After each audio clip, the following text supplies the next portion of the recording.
नमस्कार, मैं डॉक्टर रक्षा सिंह। मेरा आज का लेक्चर है गेम थियरी यानी खेल सिद्धांत। गेम थियरी क्या है? गेम थियरी आज के बिजनेस में नॉर्मल ह्यूमन लाइफ हर एक के लिए बहुत ज़्यादा इंपॉर्टेंट है। Mathematical economics, business modelling, compete कैसे कर रहे हैं फर्म्स, उनका बिहेवियर क्योंकि बहुत डिफरेंट होता है, इन सब के लिए गेम थियरी का यूज़ होता है। कई इकोनॉमिक फिनोमेना हैं एंड अप्रोचेस हैं, जैसे ऑक्शंस हो रही हो, बार्गेनिंग होना हो, मर्जर्स एंड एक्विजिशंस होना हो, प्राइस बढ़ानी है, घटानी है, ये सब डिसाइड गेम थियरी में होता है। ये जो थियरी है ये सबसे पहले जो फादर ऑफ गेम थियरी कहलाते हैं, उनके फर्स्ट बुक में इसका उल्लेख किया गया है, the theory of games and economic behaviour में, जिसको इंट्रोड्यूस इन्होंने और मॉर्जस ट्रेन ने किया था। इसमें टोटलिटी ऑफ गेम्स, वो कहते हैं कि इस गेम में सारे रूल्स पहले बता दिए जाते हैं कि स्टार्टिंग से लेके एंड तक गेम किस प्रकार का होगा, उसमें सीक्वेंस ऑफ चॉइसेस भी दी जाती है। रॉबर्ट मॉकलर जो हैं, उनके अकॉर्डिंग हमेशा एक का सक्सेस अगर होगा तो दूसरे के एक्सपेंस पे होगा, मतलब प्रॉफिट एंड लॉसेस जो हैं वो मिला के हमेशा इक्वल टू 0 ही रहना चाहिए। आरंभ हो ज्येष्ठ भ्राताश्री। पहले नियम तो बना लो पुत्र। भाइयों के बीच में नियम कैसे मामाश्री? क्रीड़ा तो क्रीड़ा ही होती है ज्येष्ठ भ्राताश्री, इसलिए खेल के शुभारंभ से पहले नियम तो बना ही लेने चाहिए ताकि खेल के उपरांत कोई आरोप न लगा सके। महाभारत में भी जब चौसर का गेम खेला गया तो पहले रूल्स को डिफाइन किया गया, यानी रूल का होना तो बहुत इंपॉर्टेंट होती है, पहली चीज़। दूसरा, थ्योरी ऑफ गेम्स जो है ये study of conflict and cooperation है, मतलब अगर एक को लॉस होगा तो दूसरे को फ़ायदा होना चाहिए, और ये या तो आपस के लड़ाई में, अगर प्राइसिंग की लड़ाई है तो कोई कम या ज़्यादा करेगा, या फिर दोनों कोऑपरेशन से एक जैसी प्राइसिंग रखेंगे। अगर हम इंडस्ट्रीज़ में इसका एप्लीकेशन देखते हैं तो एक उदाहरण लेते हैं, कोक्स एंड पेप्सी, दोनों आप देखेंगे they are in game of advertisement. आप हमेशा देखिएगा कि अगर एक का एडवर्टाइजमेंट थोड़ा डिफरेंट आता है तो उसके काउंटर में उसको जवाब देते हुए दूसरी कंपनी का ज़रूर आता है। ये दोनों चाहते हैं कि इनकी मार्केट शेयर में कहीं कोई प्रॉब्लम ना आए या डिक्रीज़ ना हो। लेकिन अगर ऐसा सोचा जाए तो एडवर्टाइजमेंट कॉस्ट क्या ये नहीं है कि डायरेक्ट ड्रेन हो रहा है उनका, कहाँ से? नेट कॉर्पोरेट प्रॉफिट से हो रहा है। तो क्या कंपनी को ऐसा भी तो हो सकता है कि वो कंपनी जो है वो एडवर्टाइजमेंट बजट्स जो हैं वो न रखे, तो हो सकता है कि उनको प्रॉफिट्स जो है वो दोनों की क्या होनी चाहिए? सेम ही रहेगी। अगर वो ये मान के चलेंगे कोई और मार्केट में कॉम्पिटिटर नहीं है। इम्पॉर्टेंट है कि वहाँ पर दूसरा प्लेयर जो है वो इंटेलिजेंट और पर्पसिव भी होना चाहिए।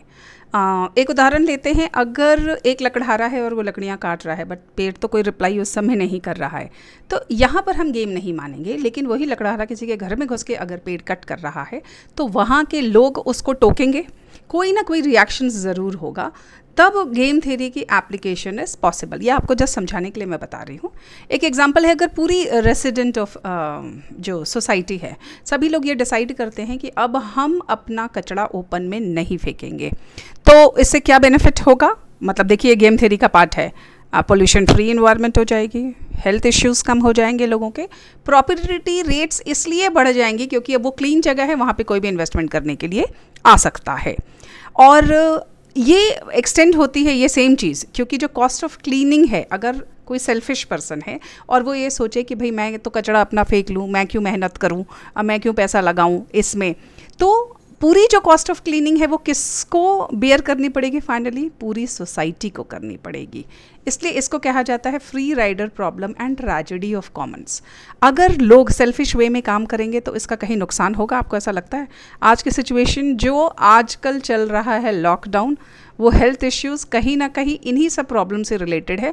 इसलिए रोको टोको फॉर्मूला हमेशा करना चाहिए। ये कभी नहीं सोचना चाहिए कि मैं क्यों बोलूँ, वो गलती कर रहा है, भाई मैं तो अपना क्लीन रख रही हूँ, मेरा तो सब कुछ साफ़ सुथरा है। लेकिन कहीं ना कहीं इन फ्यूचर 3 साल में, 4 साल में, 10 साल में आपको वो झेलना ही पड़ेगा। इसलिए गलत करते देखते हैं अगर, तो उसे टोकना बहुत ज़रूरी होता है।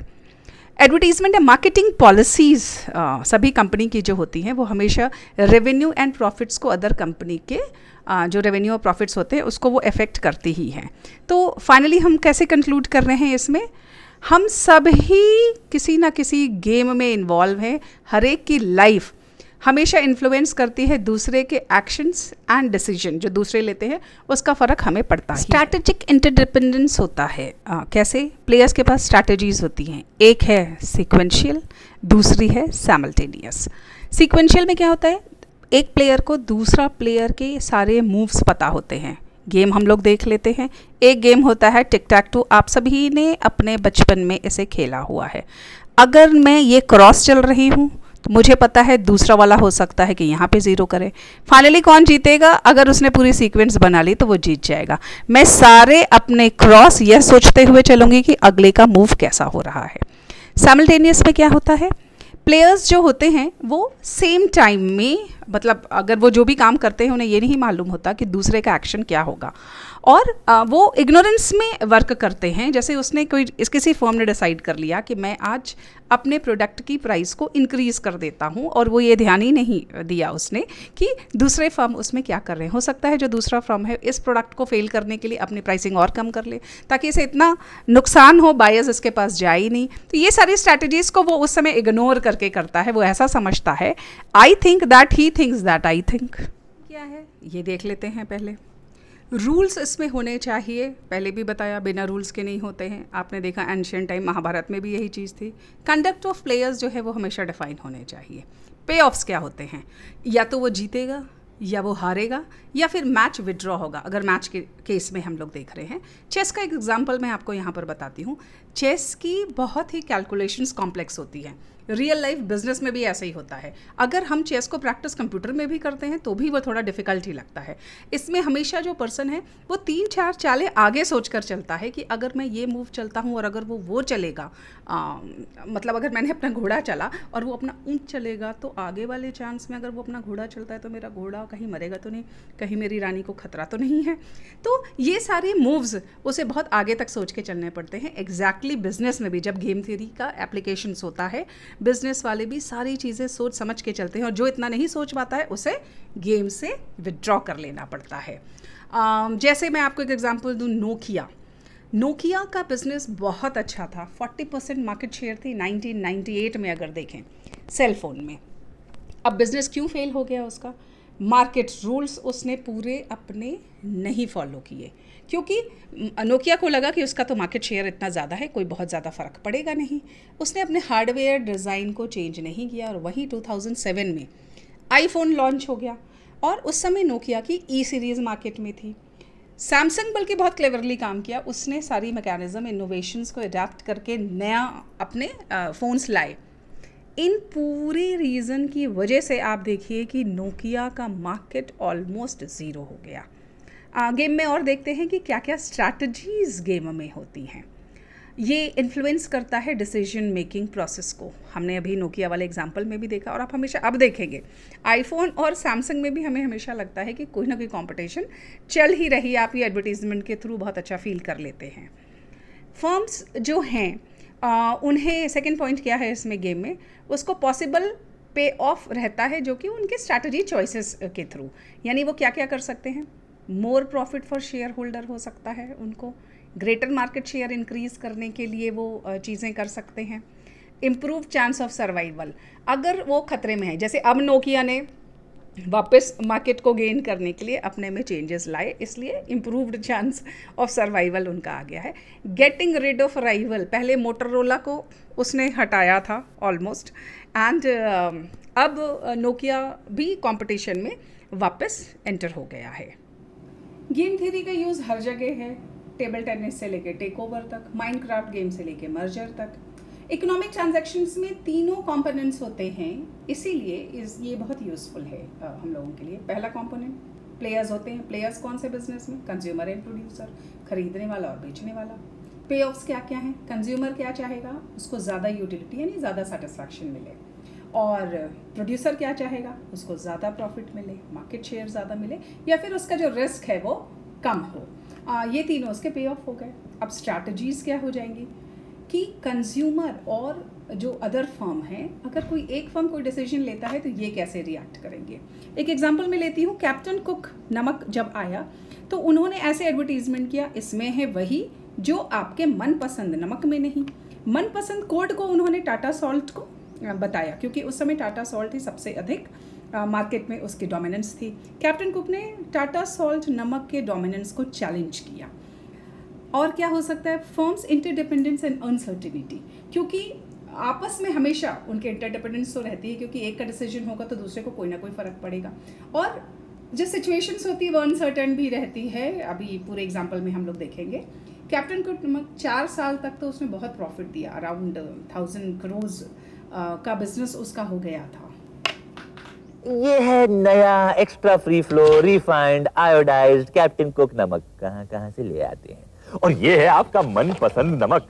तो आइए देखें आपका मनपसंद नमक आपका मनपसंद क्यों है।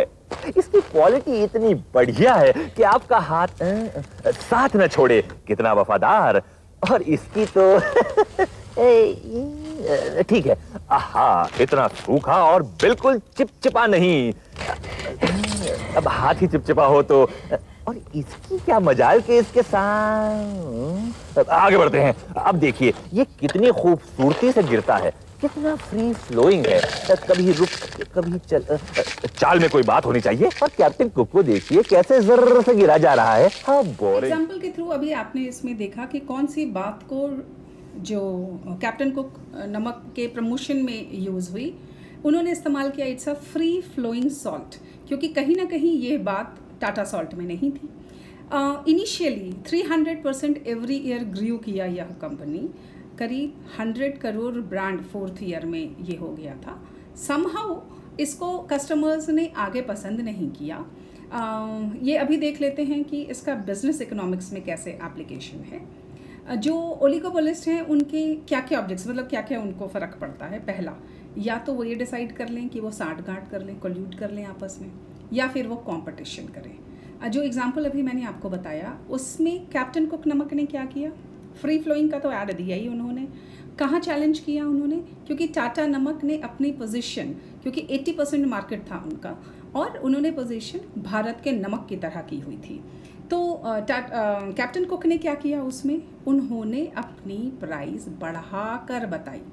एक ये भी होती है एप्लीकेशन इसमें कि रेज कर दो प्राइस को, क्योंकि टाटा सॉल्ट तो लो कैटेगरी सॉल्ट में आ गया, वो 2 रुपये पैकेट में मिलता था, इन्होंने 3 रुपये पैकेट में अपना प्रोडक्ट को लॉन्च किया, जो कि 50% ज़्यादा था, यानी प्रीमियम क्वालिटी का सॉल्ट बताया लोगों को। लेकिन क्योंकि इसमें लोगों को ऐसा लगने लगा कि इसमें नमक कम है, साबुन जैसा टेस्ट है, तो 5वें-6वें साल से ये अपने आप ही मार्केट से गायब हो गया। तो ये सब भी डिसीजन में क्या प्रॉब्लम्स होती हैं, उसने ये नहीं देखा कि लोगों को प्रॉब्लम नमक उतना नमकीन नहीं लग रहा है उसकी वजह से आई। और भी क्या डिसीजन हो सकते हैं किसी भी कंपनी के, वो अपनी प्राइस लोअर भी कर सकते हैं ताकि मार्केट में वो बने रहें। अब रेगुलेटर्स इसको किस तरह से क्या अप्लाई करते हैं, वह हमेशा ये देख लेते हैं कि इसका क्या इफ़ेक्ट, मतलब फ़ाइन का या पेनल्टीज़ का फर्म के बिहेवियर पे क्या फ़र्क पड़ेगा। बहुत अच्छा एग्जाम्पल है मैगी का। कुछ सालों पहले आपने देखा कि मैगी पे कितनी ज़्यादा पेनल्टी लगाई गई थी। सिंपल गेम से गेम थ्योरी को समझाने की कोशिश की है। उस गेम का नाम है prisoner's dilemma. There are so many methods to solve game theory problems, लेकिन इस लेक्चर में सिर्फ हम प्रिजनर्स डिलेमा के बारे में बता रहे हैं। सेकंड लेक्चर में बाकी पोर्शंस कवर करेंगे। प्रिजनर्स डिलेमा जो है, इसको सबसे पहली बार एल्बर्ट डब्ल्यू टकर, जो कि कैनेडियन मैथमेटिशियन है, उन्होंने इस्तेमाल किया था। उसमें एक स्टोरी है, उन्होंने ऐसा बताया, मतलब ये मैं आपको एग्जाम्पल एक बता रही हूँ कि शालू कालू 2 चोर हैं। उनको अरेस्ट किया गया, पुलिस वालों ने किया, क्योंकि वो कोई छोटी चोरी में पकड़ाए। मान लीजिए दुकान से कुछ चोरी करके वो भागे थे, जिसके लिए उनको सज़ा कितने की मिलने वाली थी, 2 साल की मिलने वाली थी। लेकिन जब पुलिस वाले उनसे बातचीत कर रहे थे तो उनको ऐसा लगा कि ये किसी सीरियस क्राइम भी इन्होंने कर रखा है, लेकिन अब इसका एविडेंस तो उनके पास था नहीं। तो उन्होंने सोचा कि इनसे यह बात कैसे निकलवाई जाए। शालू और कालू दोनों को अलग अलग रूम्स में बैठाया गया ताकि दोनों आपस में डिस्कशन ना कर पाएँ कि दूसरे रूम में क्या बातें हो रही हैं, क्योंकि पुलिस वालों को शक था कि ये किसी सीरियस क्राइम में इन्वॉल्व है। यही बात उन दोनों से उनको निकलवानी थी। तो ये दोनों सेपरेट रूम में बैठे। अब पुलिस वाले ट्राई कर रहे हैं उनको क्या क्या ऑफर करके, कुछ ऑप्शंस दे रहे हैं और कुछ पॉसिबल पे ऑफ्स दे रहे हैं। इस पे ऑफ मैट्रिक्स के थ्रू मैं आपको यहाँ पर समझा रही हूँ। इसको बनाने का कैसा भी तरीका हो सकता है, आगे और स्लाइड्स में मैंने अलग अलग डिफरेंट सेम मैट्रिक्स को ही बताया है आप लोगों को। अब क्या क्या ऑप्शंस शालू और कालू को दिए गए। अगर ये दोनों कन्फेस कर लेते हैं, देखिए यहाँ से अगर कालू कन्फेस कर रहा है और यहाँ से शालू कन्फेस कर रहा है, रेड में शालू है और कालू जो है वो ब्लू में है, तो दोनों को कितने की सज़ा हो रही है? 3 साल की हो रही है। अगर दोनों, एक कन्फेस करता है और उसका जो पार्टनर है वो डिनाई करता है, तो कन्फेस करने वाले को कालू को कितनी सज़ा होगी? 1 ईयर की हो जाएगी, और दूसरे वाले को कितनी होगी? 10 साल की सज़ा हो जाएगी। अगर ये दोनों डिनाई करते हैं, देखिए कौन सी वाली सिचुएशन में, इसमें दोनों डिनाई कर रहे हैं, तो दोनों को सज़ा कितने की होगी? 2 साल की होगी। तो अगर कालू डिनाई कर देता है और शालू कन्फेस कर देता है, तो कालू को कितने की सज़ा होगी? 10 साल की, और शालू को 1 साल की सज़ा होगी। यही पार्ट है डिलेमा का, भाई अब आप क्या करोगे इसमें? तो आप देखिए, अगर पे ऑफ मैट्रिक्स में दिया ही हुआ है, दोनों के लिए फ़ायदेमंद सिचुएशन क्या है? फ़ायदेमंद सिचुएशन है कि अगर ये कन्फेस कर लेते हैं दोनों जन, तो इनको 3 साल की सज़ा होती है। तो और अगर ये डिसाइड कर लेते हैं पहले कि डिनाई कर देंगे अपने कि हमने ऐसा कोई क्राइम नहीं किया, तो दोनों को 2 साल की सज़ा होगी। लेकिन स्ट्रॉन्ग इंसेंटिव क्या है इनको? ये कि भैया अगर मैंने कन्फेस और कहीं उसने डिनाई कर दिया, तो इसमें अगर वो चीट करते हैं तो उनको क्या फ़ायदा होगा? उनको 1 ईयर का सिर्फ जेल मिलेगी। तो ये दिस इज़ अ डिलेमा कि वो आखिर क्या करें। स्ट्रैटेजीज़ 2 तरह की होती हैं, एक मैक्सीमैक्स और दूसरी होती है मैक्सिमिन, जो पेसिमिस्टिक स्ट्रैटेजी होती है। हम अभी इस ऑप्टिमिस्टिक स्ट्रैटेजी की बात करेंगे कि क्या बेस्ट ऑल्टरनेटिव जो है वो हाईली अनफेवरेबल आउटकम में निकल सकता है। बेस्ट क्या है? अगर जो भी बेस्ट इसमें से निकलेगा उसे नेव भी कहते हैं। बेस्ट पे ऑफ फॉर कालू, अगर वो कन्फेस कर लेता है, कालू अगर कन्फेस कर लेता है तब क्या होता है? उसको 1 साल की सज़ा होती है, अगर शालू उस समय डिनाई कर रहा है तो। और अगर वो डिनाई करता है, कौन? कालू अगर डिनाई करता है तो उसको कितने की सज़ा हो जाएगी? और शालू भी डिनाई कर देता है तो उसको सज़ा होगी 2 साल की। तो इसमें best of the best is to confess, यानी कि उसको कितने की सज़ा उसके लिए ज़्यादा फ़ायदेमंद है? 1 ईयर की। दूसरी स्ट्रैटेजी को देख लेते हैं, जो पेसिमिस्टिक स्ट्रैटेजी है। इसमें जो प्लेयर है वो हमेशा चाहेगा कि बेस्ट ऑफ द वर्स्ट पे ऑफ को वो सेलेक्ट करे, क्योंकि पेसिमिस्टिक है वो। तो अब वो क्या करेगा? अगर वो, हम लोग एग्जांपल इसमें ले लेते हैं, अगर कालू जो है वो कन्फेस कर लेता है, तब उसको कितनी सज़ा हो रही है? अगर शालू भी कन्फेस कर रहा है, 3 साल की दोनों को हो जाती है। और वर्स्ट पे ऑफ क्या है? अगर वो डिनाई ही कर देता है कालू, तो उसको कितनी सज़ा हो रही है? 10 साल की हो रही है। Best of the worst is to confess कितना हो रहा है इसमें? 3 साल की, 3 साल की सज़ा हो रही है इसमें। तो both maximum and minimax strategy to confess वो डोमिनेंट स्ट्रैटेजी कहलाती है। दोनों ही स्ट्रैटेजीज में क्या हुआ? जो डोमिनेंट स्ट्रैटेजी कहलाती है ऑप्टिमिस्टिक यानी मैक्सीमैक्स और पेसिमिस्टिक मैक्सिमिन में, दोनों एक डिसीजन मेकिंग में गए कि प्लेयर जो हैं उनको कन्फेस कर लेना चाहिए। इस लेक्चर में हमने प्रिजनर्स डिलेमा के बारे में पढ़ा। सेकेंड में हम लोग आगे ज़ीरो सम गेम और जो सैटल पॉइंट होता है उसको डिस्कस करेंगे। अभी देख लेते हैं कि क्या प्रॉपर्टीज़ होती हैं गेम थ्योरी की। इसमें प्लेयर्स जो होते हैं वो फाइनाइट होना चाहिए, यानी एन नंबर्स वो कहलाते हैं। एटलीस्ट 2 प्लेयर तो मिनिमम होना ही चाहिए। Conflict of interest between the players होने चाहिए, कोई ऐसी बात होनी चाहिए जिसमें एक को फ़ायदा एक को नुकसान हो रहा है। Game is a combination of strategies, जिसके चलते उनको गेन और लॉस होगा। स्ट्रैटेजीज़ जो होते हैं वो ईच प्लेयर जो भी वो अपनाएंगे वो ही डिटरमाइन करेगा कि फाइनल गेम का सॉल्यूशन क्या आएगा। प्लेयर्स को रैशनल होना चाहिए, ऐसा नहीं कि रंगढ़ कोई भी डिसीजन ले रहा है वो। ईच पॉसिबल आउटकम जो होते हैं वो कलेक्शन ऑफ न्यूमेरिकल पे ऑफ्स होने चाहिए, या फ़ायदा हो रहा है, नुकसान हो रहा है, या हमको प्राइस राइज करनी है, घटानी है, या फिर हमको विड्रॉ कर लेना है। गेम हमेशा फेयर होना चाहिए, तभी वैल्यू ऑफ गेम जो रहती है वो 0 होती है, अदरवाइज़ वो अनफेयर गेम कहलाती है। हर प्लेयर के पास पॉसिबल स्ट्रैटेजीज़ और कोर्स ऑफ एक्शन होना चाहिए। फिर से हम लोग सॉल्ट का एग्जाम्पल लेते हैं। टाटा सॉल्ट कंज्यूमर का फीडबैक लेने के बाद उन्होंने ये समझा, उन्होंने अपना टैगलाइन स्टार्ट किया सॉल्टियर सॉल्ट, क्योंकि कैप्टन कुक में नमक लोगों को कम लग रहा था। Player playing the game always tries to choose the best course of action, ताकि इसलिए वो ऑप्टिमल स्ट्रैटेजी भी कहलाती है। और जो जितने भी प्लेयर रहते हैं उनका इंटरेस्ट किस चीज़ में होना चाहिए? मैक्सिमाइजिंग देयर गेम प्रॉफिट और मिनिमाइज उनको लॉस को करना चाहिए। गेम थ्योरी की एप्लीकेशन सब जगह है, वो इकोनॉमिक्स हो, बिजनेस हो, बायोलॉजी हो, कंप्यूटर साइंस हो, पॉलिटिकल साइंस हो या फिलॉसफी हो। अब आप सोचेंगे पॉलिटिकल साइंस में कैसे होगी या पॉलिटिक्स में कैसे होगी। एक स्टेट में डिसाइड किया कि वो सारे गवर्नमेंट स्कूल को बेस्ट कर देगा, तो क्या आपको लगता नहीं कि बाकी स्टेट में पॉलिटिशियंस को एक कंपटीशन आ गई कि वो कुछ चेंज करें, नहीं तो इस स्ट्रैटेजी की वजह से वो नेक्स्ट इलेक्शन जीत जाएंगे। तो गेम थ्योरी क्या है फाइनली अगर हम देखेंगे तो जो स्ट्रैटेजिस्ट होते हैं उनको of every kind to transform environment जो कि उनके लिए सूटेबल हो। आखिरी में इसको हम ऐसे कंक्लूड करते हैं कि जो बिहेवियर ऑफ फर्म्स है उनको बहुत सारे क्या होता है स्ट्रैटेजिक चॉइसेस मिलते हैं ताकि वो अपने डिज़ायर्ड पे ऑफ को अचीव कर पाएँ। अब क्या क्या डिज़ायर्ड पे ऑफ है? Decision on price and output क्या हो सकता है, या तो उसको रेज करेंगे, ये हम लोग पढ़ चुके हैं, इसको दोबारा मैं आपको रिवाइज करके बता दे रही हूँ, लोअर या फिर होल्ड करेंगे, सेम करेंगे।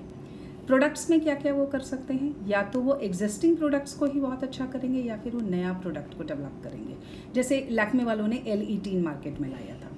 प्रमोशंस में भी वो क्या कर सकते हैं, या तो वो एडवर्टीजमेंट में ज़्यादा खर्च करेंगे या वो कम खर्च करेंगे या फिर उनकी स्पेंडिंग कांस्टेंट होगी अगर मार्केट शेयर उनको बढ़ाना है।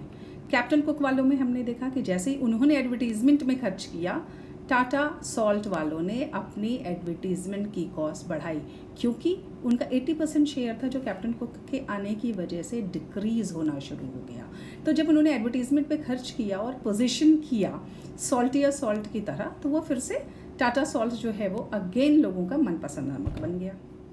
कुछ क्वेश्चंस मैं दे रही हूँ जो स्लाइड शेयर का लिंक मैं यहाँ पर शेयर करूँगी, उसके आंसर्स आपको वहाँ पर। इस लेक्चर में हमने यूज प्रिजनर्स डिलेमा को कैसे गेम थ्योरी में या ओलिगोपोली मार्केट में करते हैं उसको देखा।